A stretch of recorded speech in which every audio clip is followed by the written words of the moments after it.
입출력 방식의 역학 소프트웨어 사주판. 동양 철학과 서양 과학의 절묘한 만남. 신개념의 사주 소프트웨어 세계 최초 개발. 과학적인 사주학 공부를 위한 필수 아이템. 이제 사주판 하나로 누구나 사주학 달인이 될 수 있다. 우리 시대 최고의 사주 명리학자 이정호 선생과 함께 사주학 완전 정복에 도전해보자.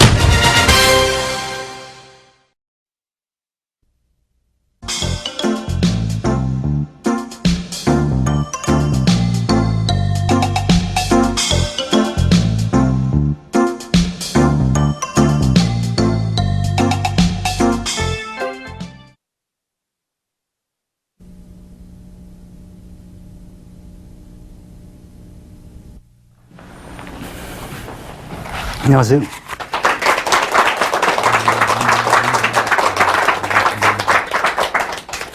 지난 강의 때 간단하게 이제 우리가 이제 아라비아 숫자하고 사주에서 쓰는 단어에 대한 차이를 설명해 줬는데요.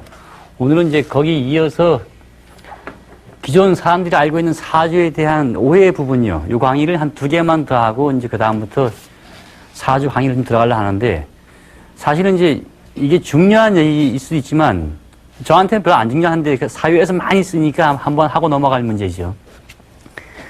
지난 강의에 제가 잠시 재미삼아 이런 거 했었어요. 해시계 이렇게 그려놓고 이제 이게 자꾸 보시면 이해 갈 거예요.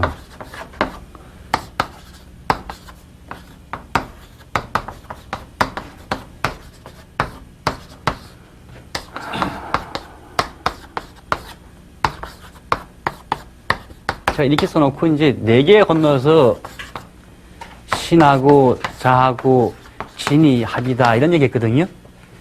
그래서 뭐 가운데다가 자오 묘유 쓰고 풀지요 이렇게. 이건 지난 강의에 했으니까 그냥 써버릴게요. 그래서 이제 해가 오고 묘가 오고 미가 오겠지 이렇게. 이래서 4살 터울라면 좋다는 이 개념이 실제는 사주와는 아예 무관한 얘기예요.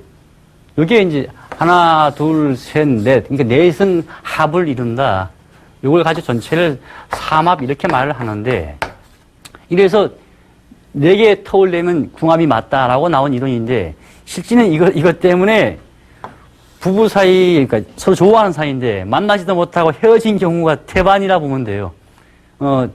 요새는 좀 덜해도 한 20년, 한 30년 전만 해도 사주를, 좀 두려워하시는 분들은 요거 믿고 많이 만나요.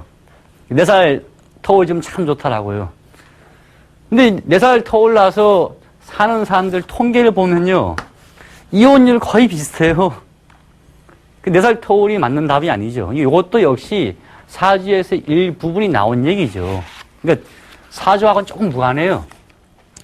그 다음에 삼재가 뭐냐니까, 이제, 한 예를 들게요.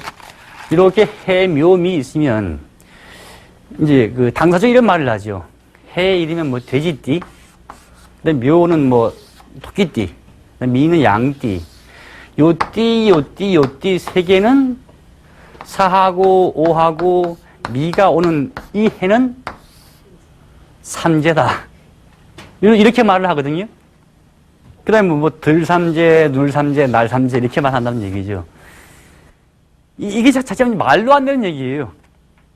그 다음에 이걸 써놓고서, 이거 삼재 끼웠으니 당신 삼재에 대한 무슨 종이 써가지고 가지고 지금 다니세요 하거든요. 써봤자 이게 말이 안 되죠. 이래서 삼재라는 자체가 상당히 미신적이고 근거가 아예 없는 얘기인데, 사주에서 한 부분을 차용해서 쓰는 게 문제죠. 그러니까, 이 방송 보신 분들은 사실상 삼재 얘기를, 또 삼재에 대한 두려움을 밀어버려야 돼요. 국민학교 1학년부터, 요즘 초등학교죠? 6년 잡고, 중학교 3년, 고등학교 3년. 그럼 12년인데, 지금 한국 학생들의 한 3년은 다 삼재에 있다는 말이냐니까 이 말이 안 되죠. 그러니까 사주를 미신화시킨 부분이고요. 동시에 당사주에 있던 게 사주에 붙어와서 사주로 행세하는 거죠. 삼재라는 단어를 쓰면 원래는 참 유치한 얘기예요. 근데 이거를 제가 말씀을 안 드릴까 하다가 자꾸 또 묻길래 또 내 주위에도 그런 분들이 있어. 삼재 못 써왔는데 이거 해야 되죠? 근데 그것을 바에는 차라리 그냥 공국 드시고요. 설렁탕 드시기 훨씬 낫지. 이거 써봤자 도움될 거 하나도 없어요. 그 다음에 이제 이런 얘기 또 많이 있잖아요. 아홉수 나쁘다. 그래서 이제 내가 올해 59세면 아홉수기 때문에 나쁘다. 누구는 뭐 49세니까 이때 나쁘다. 또 69세. 구자의 의미는요. 아홉수가 나쁜 사람은 첫 번째, 나중에 공부하겠지만 대운 세운할 때 대운이 있어요. 그 대운에서 대운이 9가 나오려면 10명 중에 1명이에요. 10명 중에 1명이 다시 그 대운이 용신과 비기해서 좋고 나쁘고 또 있거든요. 다시 분류하면 다시 뭐 해봤자 이게 10명이라면 한 2명이 나쁜 거거든요. 근데 아홉수 나쁘다는 개념은 거의 이것도 일본식에서 온 당사주 이론이에요. 그러니까 당나라 때 온 이론이 다시 일본에서 거쳐서 다시 또 들어온 거죠. 그러니까 아홉수가 나쁠 이유는 원래 없어요. 그래서 아홉수가 넘기면 오래 산다. 근데 아홉수 아닐 때도 많이 아프잖아요. 그래서 아홉수는 사주와는 무관한 얘기다. 그 다음에 이제 일본기 참 많이 있어요. 백말띠요. 그래서 이 말띠 하면 이렇게 말하죠. 5년에 태어난 사람들. 그래서 백말띠만 참 나쁘다 하는데 이것도 이제 일본식 이론이에요. 백말띠가 여자로 태어나면 정말 드세다 이렇게 말하는데, 그러면 그때 태어난 사람은 다 나빠야 되는데 잘 사는 사람도 많고 물론 문제 있는 사람도 있지만 그렇지 않은 사람도 훨씬 더 많다는 얘기죠. 이것도 미신적인 게 갑자기 사주에 붙어서 왔어요. 요거는 미리 떨고 다 가야죠. 가불병정을 제가 다시 써볼게요.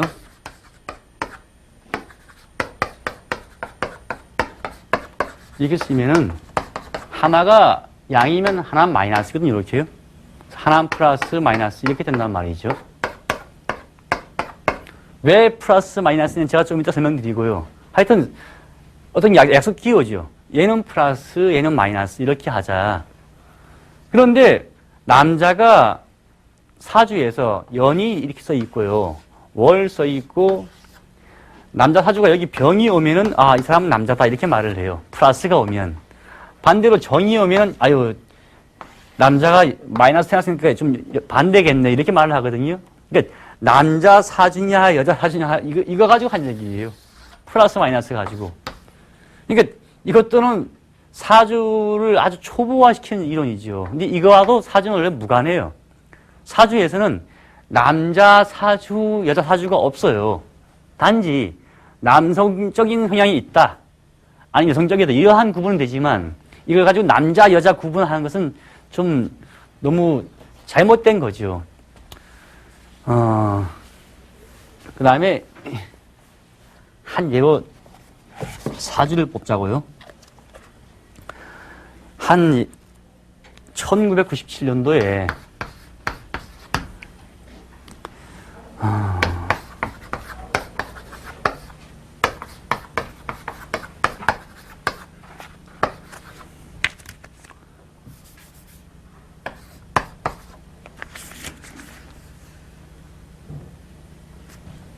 이러한 사주가 있다고 치자고요. 이게 사주는 그냥 달력일 뿐이에요. 이걸 평면으로 쓰면 1997년 양력으로 4월 이게 며칠이죠? 4월 8일 4월 8일 한 새벽 2시 이렇게 잡으면요. 요 자체를 풀면 이렇게 나오는데 근데 가만히 보관하면 이게 묘한 얘기인 게 요걸 가지고 좋다 나쁘다 해가지고 나쁘니까 이름 고치자 아니면 요거 나쁘니까 한 예로 나중에 공부하시면 아시겠지만 뭐 진진자양이 와서 안 좋다 했으면 나쁘기 때문에 뭔 종이를 써가지고 다니자 이러면 사주가 좋아진다라고 하거든요. 아니면 사주는 바꿀 수 있다고. 근데 달력은 바꿀 수가 없어요, 원래. 이 달력을 바꾼다는 개념이 사주를 바꾼다는 개념이 전혀 관계가 없죠. 자기가 타고난 게 이거라면 자기의 성격이 있거든요. 그 성격을 고치는 게 자기 타고난 기운을 최대한 잘 쓰는 법이지. 그러니까 최대한 잘 쓰게 하고자 어떻게 하는 거지 이거를 바꾼다 이런 개념 아예 없는 얘기죠. 그다음에 무슨 뭔가를 몸에 지니면 좋다 이것도 아닌 거죠. 장명이 이 한반도와 만주 땅에 들어온 건 그렇게 긴 역사가 아니에요. 이거 지금 뭐 이시성도 쓰고 뭐 박씨 뭐 김씨도 쓰고 다 쓰고 있죠. 이 성들 들어온 건요 거의 통일신라부터 서서히 들어와요. 고려시대에도 성을 쓴 사람 많지 않거든요. 그 성을 따지고 한 것도 얼마 안 됐고 그 전 시대 이름 보면 재미있어요. 뭐 을지문덕. 우리나라에 을지성이 있냐? 없어요. 하여튼 그 많은 성들도 나중에 들어오면서 여기에 맞춰가지고 이름을 지어보자 해서 하나둘 들어오는데 원래는 사주와는 좀 관계없이 차용해서 와서 이거 바꿔보자 한 얘기인데 달력은 바꿀 수가 없지요. 그 다음에 종이 하나 쓴다고 이게 바뀐다면 타임머신 타고 갈 필요가 없잖아요. 바꾸려면 정확히 타임머신 타고 가야 돼요. 그래서 사주는 원래는 바꿀 수 없어요. 단지 타고난 걸 최대한 자기가 잘 활용하는 방법은 할 수 있는데 그거 이외에 이걸 바꾸자 이게 말이 안 되죠. 팔자 고치는 것도 없고요. 만약에 어떤 사주에 이 사람은 부부 사이가 상당히 안 좋을 사주다 했으면요. 부부 사이가 최대한 나쁘더라도 자기가 어떻게 하면 피해가겠다 하고 배워가는 게 중요하지. 자기 고집 버리고요. 이걸 가지고 어떻게 바꾼다 이거 아니에요. 그래서 마음 고치는 게 사주 볼 때 중요한 얘기인데 자꾸 이제 이게 좀 미신적으로 바뀌어간 거죠. 그래서 나쁘지만 이렇게 하면 된다. 그런데 하나 더 하더라고요. 이 집안이 안 되는 거는 선조의 묘 문제다.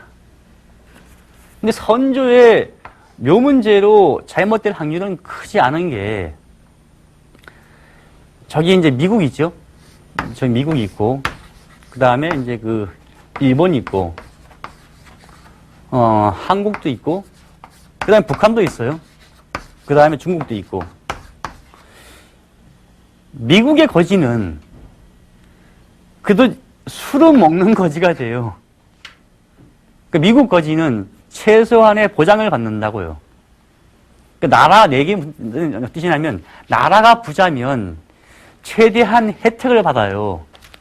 그 다음에 일본 가보면 일본에 있는 거지들은요 참 운치가 있어요.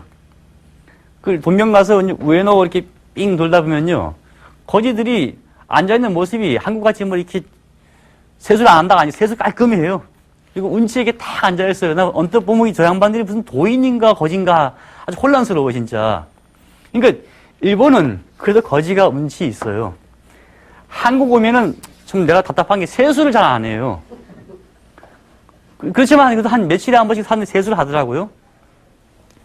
저기 북한 가면요 세수할 새 없이 중국으로 넘어가서 중국에서 노예로 팔려가요. 그럼 중국에서의 거지는 어떻냐? 중국 거지도 진짜 머리도 안 감고요. 정말 냄새가 나거든요. 근데 이 전부 다가 뭔 차이냐면 일단은 나라가 잘 되면 그 나라에 사는 사람들은 최소한의 혜택을 받아요. 그러니까 나라가 잘 되는 게 아주 중요하지. 자, 이 나라 문제가 개인 사주에 미치는 것은 아주 커요. 나라가 아주 부강하면 아무리 안 좋은 사주도 최소한 살만한 근거를 말한다는 얘기죠. 근데 무슨 묘자리 문제예요. 그래서 나라가 제일 중요하고 그 다음에 오는 게 자기가 사는 집, 위치죠. 사주 관계없이 볼 땐요. 자기 사는 집에서 가장 중요하잖아요. 그죠? 근데 먹을 거 하고 먹는 문제, 자는 문제, 또 만나는 사람 문제, 자기가 매일 일하는 사무실 문제예요. 또 매일 만나는 사람들 있잖아요. 많은 영향이 가장 큰 거지. 여기서 이 묘자리가 미치는 역할은 여기에 미칠 영향이 너무 작아서 눈에 보이지도 않아요. 근데 우리는 뭐가 꼬이면 이 문제라 하거든요. 근데 이 문제는 아니란 얘기죠. 거기다가 남한테 물으러 갈 때 잘못됐다고 가면은 대부분 그래 묘자리 문제라고. 그럼 잘못됐으니까 자기도 뭔지 모르지만 그걸 믿게 되는 거예요, 심리상. 근데 잘 되는 사람은 안 가요. 그러면 안 가는 모든 사람이 묘자리가 좋은 것인가? 그건 아니겠죠. 하여간에 이 묘자리하고 사주와의 관계는 거의 없다는 게죠. 그래서 맨날 뭐 묘자리가 어디가 좋으니까 무조건 사야 돼, 잡아야 돼 하는데 물론 좋은 자리가 술 마시기 좋은 자리는 좋죠. 왜냐하면 장례식 끝내고 1년에 한 번씩 만나는데, 아니면 또 뭐 추석 때 만나고 하는데, 기왕이면 만나서 밥도 맛있게 먹을 수 있고, 술도 잘 먹을 때 있으면 좋잖아요. 강 건너 가고 차 못 가고 하면 싸우게 되니까. 그래서 사주와 묘자리 문제, 또 묘를 잘 쓰면 이게 풀린다는 문제는 아니란 얘기죠. 두 번째는, 이런 이론이 있어요. 먼 일에 뭐만 보인다고 사주를 보고 하나둘 풀다 보니까 아는 사람들이 궁금하고 물어요.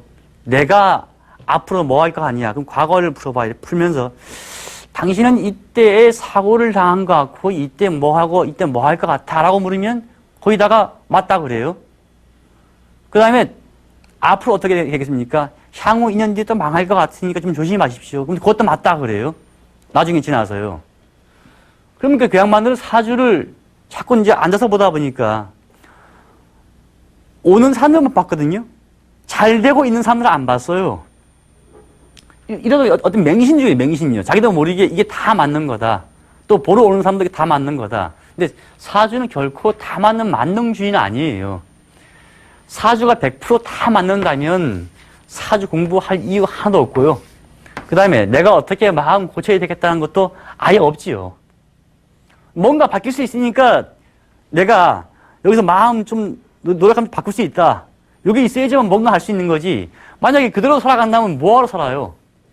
그래서 제가 제일 답답한 건, 저희 사무실은 제가 사주를 아예 안 봐요. 과거에 볼 때 어떤 분이 부탁하면 사주를 보다가 이때에 당신의 몸이 어디가 아팠겠네 하니까 어떻게 알았습니까? 하거든요. 그럼 기분 나쁘죠. 뭐가 기분 나쁘냐? 사주대로 살아왔잖아요. 자기 성격 고치지 않고 이대로 살아왔으니까 아픈 거죠. 요 시기에 사망할 위험이 있습니다. 그러니까 정말 사망했다고 했어요. 근데 이 얘기 들으면 또 기분 나빠요. 사망하지 않고 적당히 수습하고 넘어갈 수 있게 살아왔으면 되는데 이거 아니니까요. 요새는 과거에서 볼 때 무슨 단명이나 아니면 장순이 개념이 달라진 게 양의학도 그렇고 한의학도 참 많이 발전되어 왔단 말이죠. 그러다 보니까 이 약도 치료하고 수술하고 하다 보니까 기본 수명이 요새는 80, 85세 넘었대요. 좀 있으면 90세. 조금 더 가면 100세 나오겠죠. 근데 이게 뭔 뜻이냐면 우리가 거의 다 이렇게 살아와요. 내 인생은 60년이다 하고. 이러니까 나이가 한 40대 중반만 되면 막 불안해져요. 내 인생 나와봤자 몇 년. 그러니까 뭔가 해서 뭔가 이루려고요. 근데 실제 맨 처음부터 내 인생은 100년이라 봤으면요. 지금 연세 60대 되신 분이나 70대 되신 분이나 40대 사람이나 별 차이 없어요. 남은 게 몇십 년인데. 그래서 우리가 인생을 너무 짧게 보면은 이게 숨 막히는 얘기예요. 근데 좀 길게 봐야죠. 자, 사주 얘기를 이제 들어가면요. 이런 게 나와요.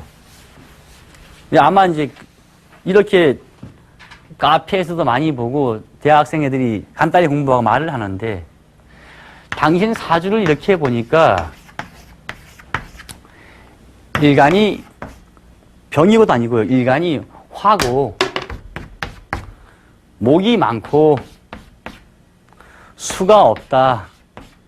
이래서 당신은 수가 필요해. 이렇게 공부하는 게 있어요. 또 당신은 너무 수가 많고 화가 없으니까 토가 필요하고 화도 필요해. 이런 식 사주 얘기예요. 근데 이렇게 공부를 한다면 사주 공부를요. 지금부터 한 3시간만 공부하면 사주 공부 다 끝낸 거예요. 오행 가지고 하는 공부는 할 게 없다는 얘기죠. 그럼 누구나가 3시간 만에 자기가 공부해서 남의 사주를 볼 수 있다면은 실제는 참 이거 유치한 얘기죠. 그래서 사주를 풀이를 할 때 오행 가지고만 다 풀지 말아라. 오행은 사주에서 아주 초보 이론이에요. 당신은 일간이 참 덥게 태어났다. 이렇게 말씀하겠죠. 덥게 태어났는데 나머지도 너무 토가 많으니까 당신은 수가 필요해. 이런 식의 논리들이죠. 사실은 이 논리로 책을 쓴 것도 많고 또 이렇게 공부하시는 분도 많고 또 이렇게 남을 봐주는 학생들도 많아요. 그러니까 오행 가지고 다 푼다는 얘기인데 실제는 이게 남의 사주가 장난치는 얘기죠. 그래서 절대 오행 가지고 여기 오신 분들은 푸는 습관 좀 버려야 돼, 이게. 그러면 어떻게 푸냐? 어떻게 푸냐가 복잡하기 때문에 이게 한 100편 되는 거지. 이걸로만 푼다면 이 강좌가 한 5부작, 한 6부작 해서 끝내야죠. 그 다음에 앞으로 공부하시면 이런 점이 있어요. 사주를 풀다 보면 향후를 예측하게 돼요. 요때가 참 안 좋아질 것 같다, 좋아질 것 같아. 근데 그거를 단언하면 꼭 실수를 해요. 내가 지난 강의도 했지만요. 사형수한테 언제 사망한다 하면 이 사람 그때까지 가면요. 거의 홈백이 빠져나가요. 이렇듯이 미리 100% 예측하는 것 참 안 되는 얘기죠. 살다 보면은, 자, 우리가 6.25 터졌어, 이렇게. 6.25 때 수많은 사람이 죽었는데, 이 수많은 사람이 죽었는데 다 사주가 안 좋은 사람만 죽었을까요? 통계 내보면 이 속에도 좋은 사람 굉장히 많아요. 자기 사주가 아무리 좋아봤자 저 위에 북한에서 산다. 근데 이 사람의 천성이 사업가다. 능력 발휘가 안 돼요. 북한에서는 자기 재산이 없으니까 사업할 수가 없잖아요. 자, 그래서 북한에서 태어난 큰 사업을 할 수 있는 사주인데 이 사람은 필 수가 없는 얘기죠. 이렇듯이 사주 가지고 무조건 이 사람은 필 거야 안 필 거야 안 되죠. 현대는 옛날 시대 보면 광대에 있죠. 광대. 요새 말하는 그거 연예인들요. 동학에서 말하는 개벽은 벌써 다 이루어졌어요. 상민이 양반되고 다 바뀌었죠. 광대 이르면 조선시대 가장 천시받던 계급인데 지금은 최고 대우를 받아요. 그럼 시대가 많이 바뀌었잖아요. 시대가 바뀌었으면 거기에 맞게 사주를 봐야죠. 그러면 광대의 사주니까 당신은 광대에서 평생 천안팔자야. 이런 말이 현대에 와서는 다 다르다는 얘기죠. 그 다음에 과거에는 또 이런 말이 많았죠. 옛날 책을 보면 이 사주는 2번 결혼할 팔자 여자 보고요. 평생 동안 불행할 거야. 남자만 이일라 하고. 그런데 현대에 오면 이런 분들이 또 반대로 사회에서 성공을 많이 해요. 그러니까 사주 기준이 너무 남자 기준 되다 보니까 이게 말이 아주 편파적인 거죠, 굉장히. 그럼 남자는 결혼 2번 하면 되고 여자는 2번 하면 나쁜 건가? 이게 말이 안 되는 얘기죠. 그래서 사주가 너무 이제 이상하게 흘러가 보니까 요새는 사람들이 이제 어지럽죠, 굉장히. 그래서 좀 바뀔 건 좀 바뀌어야 돼요. 그럼 제가 이제 지금부터 서서히 조금씩 들어가 볼게요. 사주에 대해서. 다음 강의부터 이제 나오려 하는데 미리 조금은 가봐야 돼요. 지금 정도면 대충 미신적인 부분은 정리됐고요. 우리가 이제 음양 얘기하잖아요. 근데 음양을 가지고 말로 풀려면 한 4시간 풀 수도 있고 더 짧게 풀 수도 있어요. 근데 우리가 이 음양을 가지고 아주 신비하게만 파악하고 형 이상학적으로 파악한다면 끝없이 가게 돼요. 심지어 태극기 가지고 음양 얘기를 해야 되고 또 음은 모든 만물에는 양이 있고 음이 있다. 요새는 또 그런 말 나오죠. 중성자 얘기요. 근데 여기서의 의미는 이 음양은 약간 달라요. 제가 계속 지구하고 태양 얘기하죠. 여기가 지구가 있고 달이 있으면 지구에서 볼 때 달하고 해는 굉장히 커요. 있다만 하잖아요.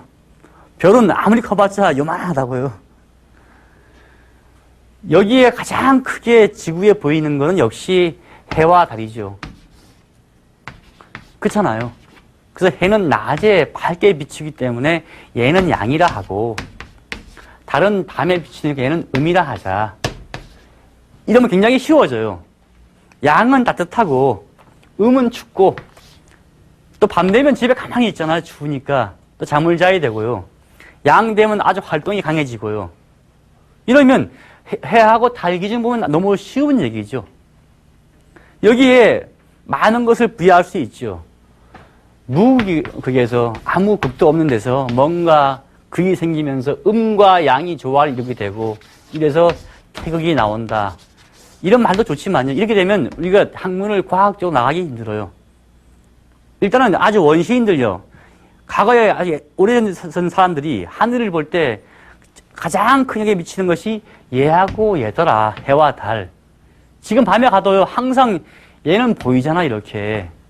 그래서 해와 달을 참 중시했죠. 그래서 여기서 음양이라는 개념을 사실은 잡아내요. 그 다음에 얘하고 얘가 있으면 어떻게 되느냐. 제가 지난 강의에 이제 대충 설명했는데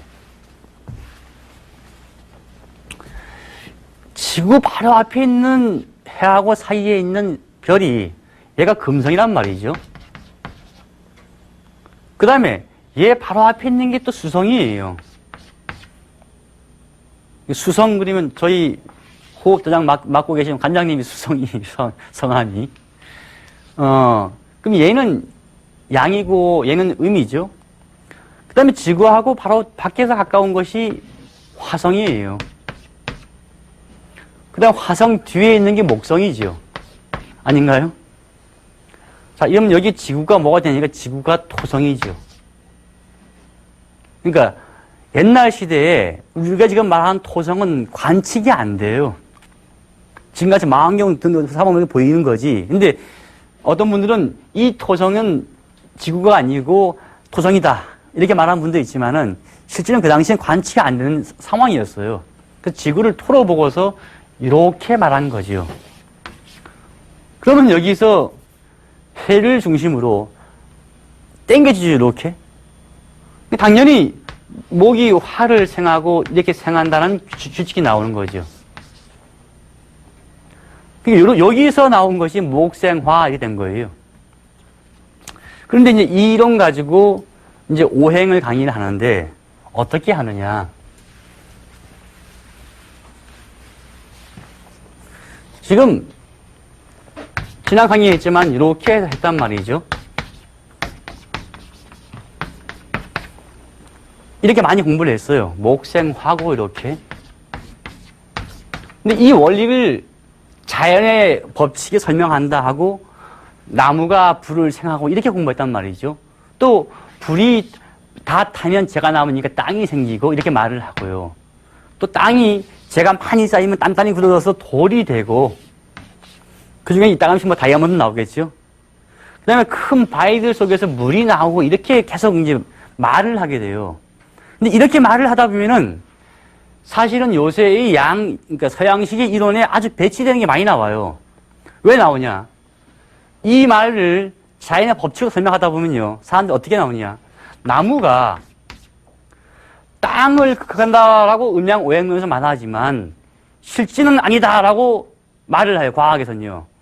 들어보면 맞아요. 나무가 크려면 땅이 있어야 샀냐? 맞잖아요. 얘가 왜 얘 격이냐? 같이 상생이지.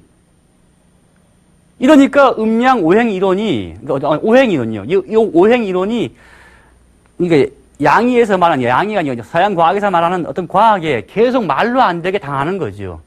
또 하나가, 여기요. 물이 목을 생한다는데, 이거 아니다. 난초는 물 주면 죽는다. 물 많이 주면. 선인장도 물 많이 죽는다. 이렇게 말하거든요.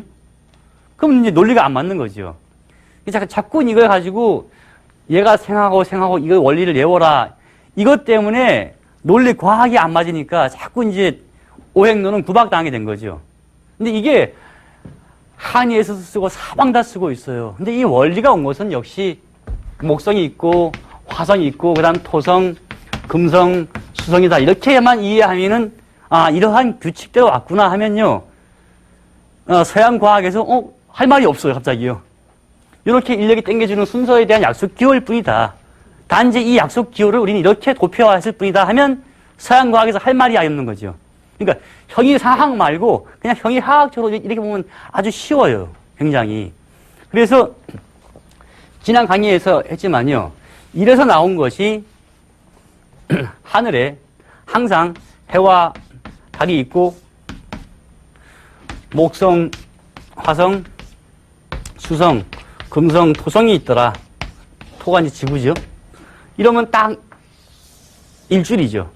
그러면 지금 현재 우리가 쓰고 있는 탄력은 실제는 음양 오행 이론에서 나왔다라고 하면 걔네들이 할 말이 없어요. 그럼 우리 고대의 학문이 더 발달되어 있는데 핵심적인 부분 다 감춰져 있었죠.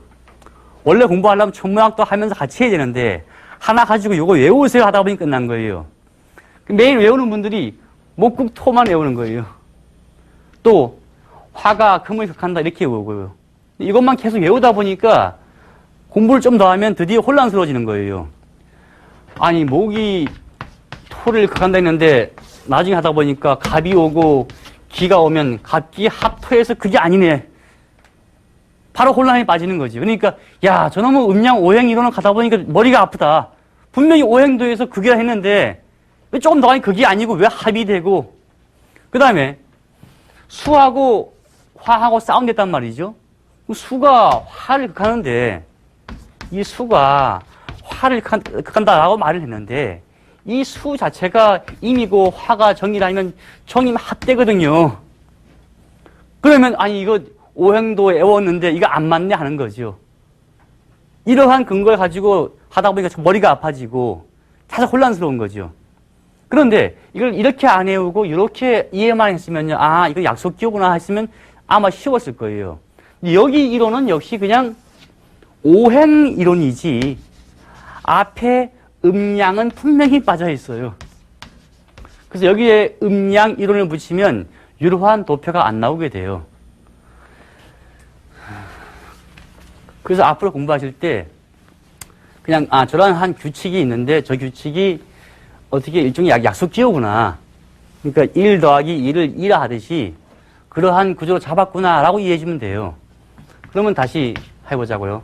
약속했지요. 목성 앞에 있는 게 화성이고 화성 앞에 있는 게 지구고 그 다음에 지구 앞에 있는 게 금성이고 요 앞에 수성이 있다. 이러면 쉽잖아, 그죠?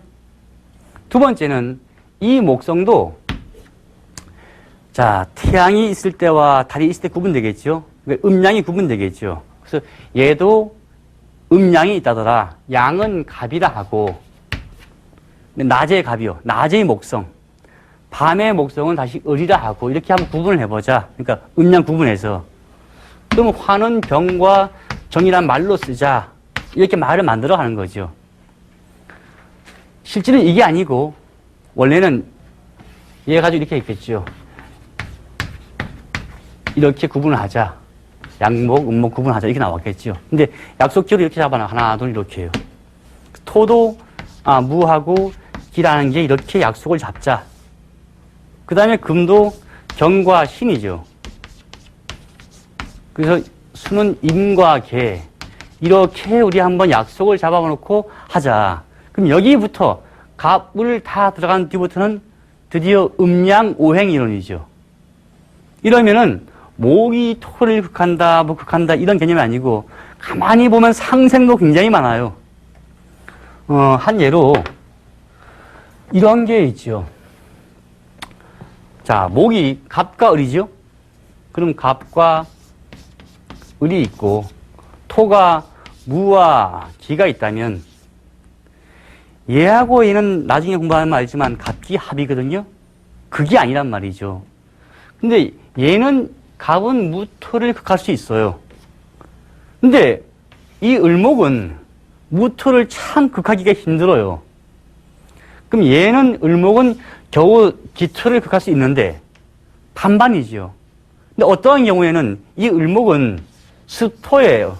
얘는 건조한 토고 수토의 도움도 받기 때문에 무조건 또 극도 아니란 말이죠. 그래서 알고 보면 사주에서 상생상극 하는데 극 속에도 생이 또 있는 거죠.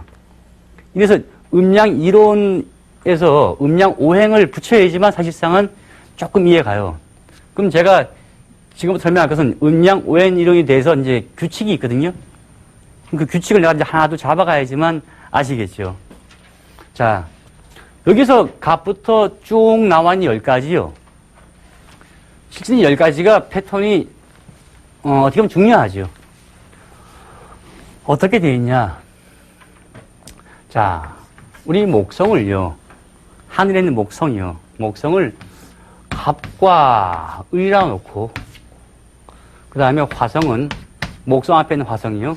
병과 정. 토성은 무와 기. 금성은 경신. 이러한 그냥 글씨로 대치했죠.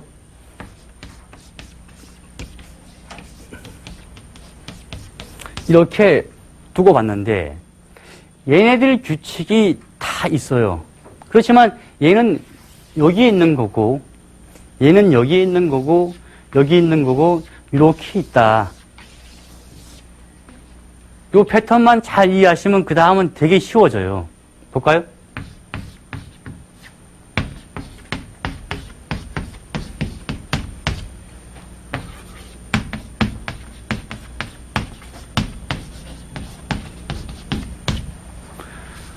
사주에서는 합이란 말이 있어요. 천간합. 그래서 얘와 얘는 합한다라는 개념이 있어요. 합해서 무엇을 되느냐? 갑기하면 토가 돼요. 그럼 사람들이 이것도 외우죠. 갑기해서 합해서 토 됐다 하면 그 다음에 외우지 마세요. 왜냐? 토성 앞에 있는 게 금성이에요. 그 다음에 금성 앞엔 수성이죠. 수성 앞에 있는 건 삥 돌아가면 목성이에요. 그 다음에 목성 앞엔 다시 화성이고요. 이렇게 얘하고 얘가 합하면 지구가 더 힘이 강해지고 얘와 얘가 합하면 금성이 훨씬 더 강해지고 이러한 의미인 거죠. 전체 물리학 관측도예요, 이 자체가. 그러니까 이렇게 약속 패턴을 잡아가죠. 그러면 여기서 아까 말씀드린 무슨 오행이요, 목극토니 이런 말이 많이 사라지게 돼요. 벌써 반이나. 그래서 사주 가지고 오행 이론을 가지고 비판을 많이 들어 사람들한테요. 현재 이 자연과학을 하시는 분들이 이건 말도 안 된다. 심지어는 그 막스주의의 변칙법보다 안 된다 이렇게 말을 하지만은 알고 보면은 오행론 가지고만 비판을 들은 거지 음양자 붙이는 걸 가지고 비판하십시오 하면은 잘 못해요. 그러니까 지금까지 공부하신 분들이 이렇게 되는 거죠.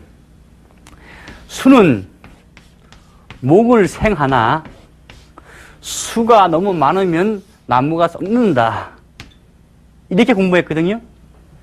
그 이유가 수생 목만 알았기 때문에 다시 예외 패턴 수가 너무 많으면 얘가 썩는다 이렇게 말한 거죠. 그게 아니고 수성이 너무 힘이 강해지면은 얘를 물로 안 보고 이걸 나무로 안 봤으면 그냥 이해하기 쉬운 얘기예요. 하나만 봤으니까 수생 목 외웠는데 이거 안 맞네. 이렇게 되는 거죠. 계속 갈수록이요. 그래서 계속 머리에 좀 지울게요.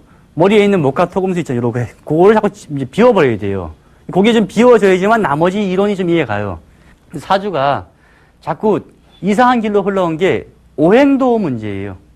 그러니까 누가 내가 이 얘기를 하면 그러죠. 모든 동양학의 이론은 오행에서 나오는데 왜 그러냐? 아니에요. 동양학의 이론은 음양오행에서 나와요. 그 어떤 TV 강좌 어떤 교수님이 뭐 음양오행에 대해서 비판을 했는데 난 반대로 그분이 오행을 얘기했지 음양오행 얘기는 안 했어요. 그 사주학은 정확히 음양오행학이지 음양학 아니면 오행학 이거 아니에요. 이거 분류 못하면 사주 공부하기가 상당히 힘들죠. 자, 여기서 얘가 목이고 얘가 화고 이렇게 쭉 돼 있으면요. 여기 있는 이 12가지 있죠. 달.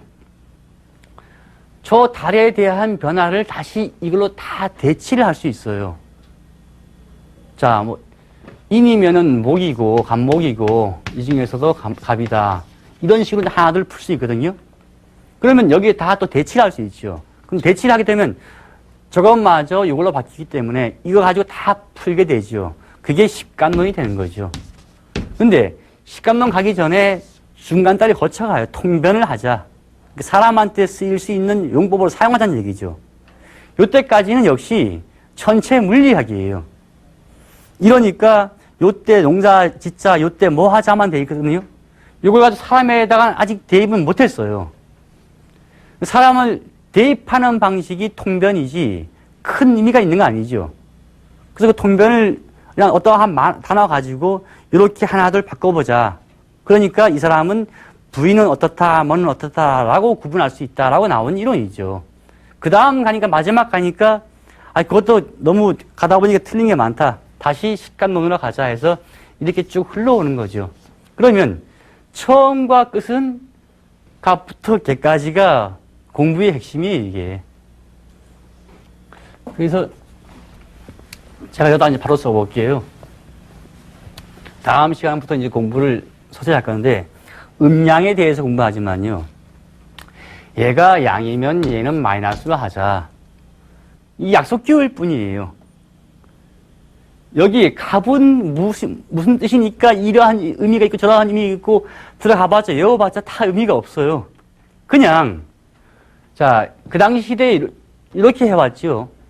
한글로 쓰면 그냥 갑이 되겠죠. 이렇게 을이 되고요. 근데 이 갑을 플러스 해서 이거 뭐 차이가 없는 거죠. 그 당시에 이렇게 갑 써놓고 사방 써놓은 이유가 단지 다른 거 아니고 그냥 약속하자. 얘는 플러스, 얘는 마이너스. 그러니까 양음이다.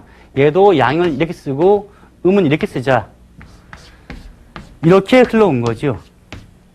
차이는 1, 2, 3, 4, 5 이렇게 나가죠. 홀수, 짝수, 홀수, 짝수, 홀짝 이거죠. 단지 여기에서의 홀수, 여기에서는 짝수 이렇게 하듯이 반대로 이렇게 쭉 간 거죠, 이렇게. 근데 여기다가 플러스 마이너스 쓰면 사람들이 저게 무슨 약속이 하지만요. 요거 쓰면 대번 이해가잖아요. 홀수, 짝수. 요건 참 반가워하고 요건 참 어려워하잖아요. 비교해서 보면 되게 쉬운 얘기죠. 그래서 저는 이제 식간에 대한 간단한 설명을 미리 했는데 아마 다음 시간부터는 이제 음양에 대한 얘기를 좀 더 하고 이제 하나 둘 풀어갈 거예요. 그럼 다음 시간에 또 뵙기로 하고 오늘 이만 하도록 하겠습니다. 감사합니다.